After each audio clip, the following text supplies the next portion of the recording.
5ই আগস্টের পরে আমরা দেখেছি যে দেশে দুর্নীতি এবং দুর্বৃত্তায়নের রাজনীতি নতুন করে শুরু হয়েছে, চাঁদাবাজ, দখলদারিত্ব।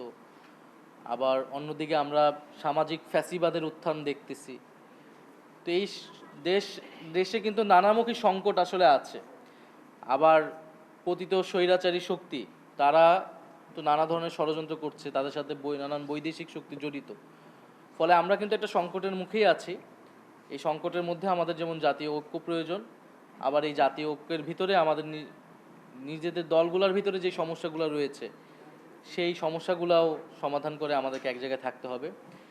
এখন কেউ যদি মনে করে যে সে এককভাবেই সব নেতৃত্ব দিবে অথবা সরকার গঠন করে ফেলবে, এটা আসলে সম্ভব হবে না।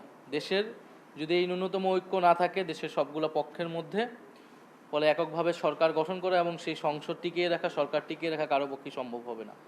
সর্বোপরি জুলাই সনদ এবং এরপরে বিচারের রোডম্যাপ আমরা বলে আসছি যে জুলাই গণহত্যার বিচার, এই বিচারের একটা রোডম্যাপ সরকারকে অবশ্যই নির্বাচনের আগে দিতে হবে এবং নির্বাচনের জন্য যে লেভেল প্লেইং ফিল্ড, নির্বাচন কমিশনকে আমরা বলে আসছি এটা পুনর্গঠন প্রয়োজন।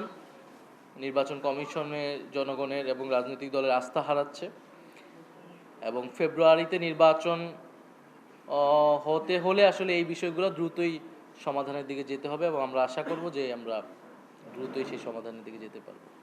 সংস্কারের বিপক্ষে আমরা ঐক্যমত্য কমিশনে অনেক দলকে অবস্থান নিতে দেখেছি। বিএনপি অনেকগুলো বড় সংস্কারের বিপক্ষে অবস্থান নিয়েছিল। স্বাভাবিকভাবে তাদের হয়তো তারা গোটা সংস্কার প্রক্রিয়াটিকে তারা চায় কি না এটা নিয়ে কিন্তু এখন প্রশ্ন তৈরি হবে।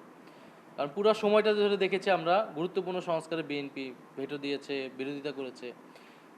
তখন অন্য সকল দলগুলো ঐক্যমত হওয়ার কারণে এবং জনগণের ভিতরে একটা চাপ তৈরি হওয়ার কারণে তারা পরে তাদের অবস্থান থেকে সরে এসেছে এবং আমরা তাদের সেটাকে সাধুবাদও জানিয়েছে। মানে জুলাই সনদ বাস্তবায়ন না হলে তো নির্বাচন হওয়ার কোনো সুযোগই নেই। জুলাই সনদ এবং বিচার রোডম্যাপ দিয়ে তারপরে নির্বাচনের দিকে যেতে হবে। ফলে আমরা দ্রুত নির্বাচন চাই। দেশে একটা নির্বাচিত সরকার প্রয়োজন, দেশে স্থিতিশীলতা প্রয়োজন, আস্থা প্রয়োজন। এই কারণে দ্রুত সংস্কার প্রক্রিয়া সম্পন্ন হওয়া প্রয়োজন।